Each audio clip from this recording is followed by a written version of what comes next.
मी जसा बघून आलो ना तसं शिंदे साहेबांनी किंवा देवेंद्र साहेबांनी किंवा मला वाटतं ह्या लोकांनी बघितलं पाहिजे ह्या घराची परिस्थिती काय. आणि अशा निवडणुका असतील ना तर नको निवडणुका. आम्ही सगळे फॉर्म परत घेतो, तुम्ही जिंका. मी जसा बघून आलो ना तसं शिंदे साहेबांनी किंवा देवेंद्र साहेबांनी किंवा मला वाटतं ह्या लोकांनी बघितलं पाहिजे ह्या घराची परिस्थिती काय. आणि अशा निवडणुका असतील ना तर नको निवडणुका. आम्ही सगळे फॉर्म परत घेतो, तुम्ही जिंका. ती बघा मुलगी परत उठली. ह्या अशा निवडणुका ही आपल्या महाराष्ट्राची परिस्थिती आणून ठेवली आहे तुम्ही.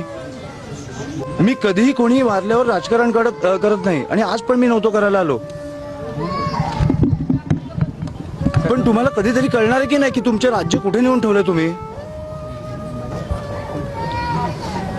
मला वाटतं आपल्या सगळ्यातला एक माणूस जागा झाला पाहिजे आणि ह्या गोष्टींचा विचार केला पाहिजे.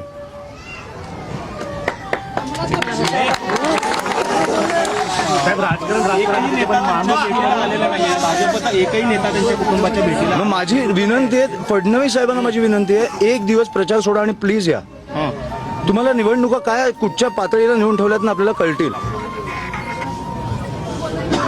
आणि माझी विनंती आहे त्यांना, मोठे नेते आहेत पण मला वाटतं की आपल्या राज्याचे मुख्यमंत्री आहेत, कुठेतरी आपलं राज्य कुठे चाललंय हे त्यांनी पण बघितलं पाहिजे.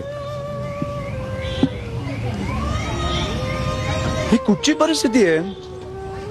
एक आई, एक बायको, 2 मुली आज अस्थि विसर्जन करून आल्यात.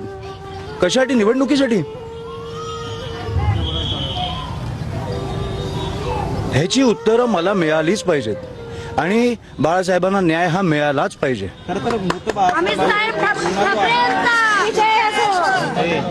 बाळासाहेबांवरती देखील गुन्हा दाखल झालेला आहे आणि त्यांच्या कुटुंबियावर क्रॉस कंप्लेंट. मी मला वाटतं फडणवीस साहेबांना जाऊन भेटणार आहे. मला इकडे CP-BP कोणाशी बोलायची गरज नाही.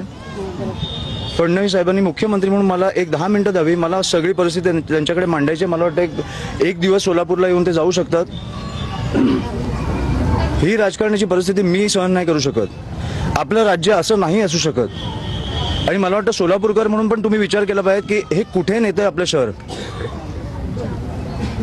बाकी सगळं ठीक आहे, 70 ठिकाणी तुम्ही जिंकला, बिनविरोध जिंका, मजा करा. पुढे 5 वर्ष 10 वर्ष रस्त्यांची वाट लावा, सगळं करा. खून नाही झाले पाहिजेत. तुम्ही खुनापर्यंत पोहोचताय आता.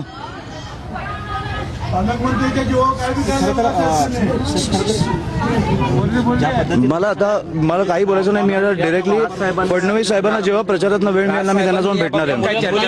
फडणवीस साहेबांची मला वाटतं ते बोलले आहेत, पण मी जाऊन भेटणार आहे तेव्हा त्यांना जेव्हा वेळ मिळेल तेव्हा मी जाऊन भेटणार आहे. सगळं मी करणार.